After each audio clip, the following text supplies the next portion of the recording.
प्रिय छात्र एवं छात्राएं, कक्षा 7 में आपका स्वागत है। गणित विषय में हम लोग पिछले वीडियो में हम लोगों ने जाना परिमेय संख्या के विषय में जाना था। मैं परिमेय संख्या किसे कहते हैं पिछले वीडियो में आपको बताया गया था। फिर मैं कोई एक बार याद दिला देता हूँ कि ऐसी संख्याएं जो p/q के रूप में लिखी जाती हैं उन्हें हम क्या कहते हैं, परिमेय संख्या कहते हैं। जैसे 1/2 यह क्या है, आपका परिमेय संख्या है। अब इसमें हम एक चीज़ जानेंगे कि शून्य भी एक परिमेय संख्या है, क्योंकि शून्य को हम बटा एक नीचे लिख सकते हैं और परिमेय संख्या होने के लिए अंश और हर का होना जरूरी है। तो इसलिए आपको बताया गया है कि शून्य भी क्या है, एक परिमेय संख्या है। और जितनी भी भिन्न होती हैं, भिन्न संख्याएं, वे सभी परिमेय संख्याएं होती हैं। अब हम जानेंगे कि समतुल्य परिमेय संख्या क्या है। ऐसी परिमेय संख्याएं जो परस्पर बराबर हो, एक दूसरे के समतुल्य। सम का मतलब होता है बराबर, तुलना मतलब तुल्य मतलब तुलना में, यानी एक दूसरे के तुलना में क्या हो, बराबर हो, तो उसे हम समतुल्य या केवल तुल्य संख्या कहते हैं। अर्थात हम यह कह सकते हैं कि आपस में बराबर परिमेय संख्याएं समतुल्य परिमेय संख्याएं कहलाती हैं। जैसे 2/3 की समतुल्य परिमेय संख्या क्या है। अब जैसे यहाँ 2/3 है, तो यहाँ देखिए, यहाँ 2/3 दिया गया है, तो 2/3 का जो समतुल्य परिमेय संख्या निकाला गया है, यहाँ इसमें जो है 2 से गुणा कर दिया गया है। यहाँ देखिए 2 से गुणा किया गया है अंश और हर दोनों में, तो यह 4/6 इस 2/3 का जो है क्या है, समतुल्य परिमेय संख्या है। अब यहाँ देखिए क्रमशः एक ही अंक से जो है दोनों अंक में गुणा करते हैं। यहाँ 2/3 है तो यहाँ 3/3 से गुणा किया गया है, तो 2 × 6 3 × 9, तो अब यह 6/9 भी जो है क्या है, 2/3 का जो है समतुल्य परिमेय संख्या है। ऐसे हम क्रमशः बढ़ सकते हैं।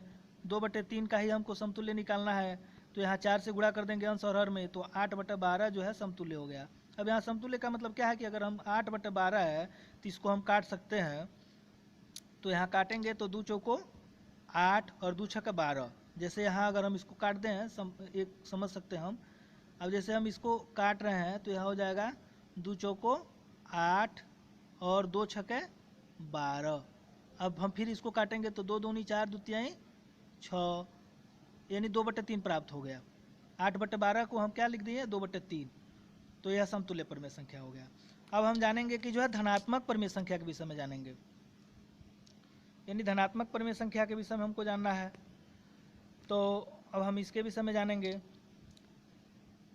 परिमेय संख्या जिनमें अंश तथा हर दोनों धनात्मक हो, यानी ऐसी परिमेय संख्या जिसका अंश और हर दोनों धनात्मक हो, उसे हम क्या कहेंगे, धनात्मक परिमेय संख्या कहेंगे। जैसे 2/3 लिखा गया है, तो इसमें अंश 2 है और हर क्या है, 3 है, दोनों धनात्मक है। तो जब भी धनात्मक परिमेय संख्या हो तो उसका चिन्ह जो है क्या होता है कि धनात्मक होता है, और धनात्मक चिन्ह को लिखा नहीं जाता है। ऋणात्मक परिमेय संख्या के विषय में हम जानेंगे। तो परिमेय संख्या जिसमें अंश तथा हर कोई एक ऋणात्मक हो, ऋणात्मक संख्या कहलाता है। जैसे अब यहाँ देखिए माइनस लिखा गया है, -1/2, 2/-3, 4/-5, यह ऋणात्मक परिमेय संख्या हो गया। अब हम पूर्णांक के विषय में जानेंगे। तो संख्या पद्धति में सभी पूर्ण संख्या एवं ऋणात्मक जब साथ मिलते हैं तो उसे हम क्या कहते हैं, पूर्णांक कहते हैं। जैसे -6 है, -9 है, -11 है, 10 है, 8 है, 7 है, 6 और 0, ये सभी पूर्णांक हैं। अब संख्या पद्धति, यहाँ एक शब्द आया है, तो संख्या पद्धति का मतलब क्या है कि यह एक हम लाइन खींचते हैं, समझ सकते हैं। संख्या पद्धति के विषय में आपको थोड़ा सा चर्चा कर देता हूँ। जैसे यहाँ यह हो गया, संख्या रेखा हो गया, अब यहाँ पे 0 हो गया, ठीक, मध्य में जो है 0 हो गया। अब दाहिनी तरफ धनात्मक संख्या होती है 1 2 3 4 5 ऐसे अनंत तक।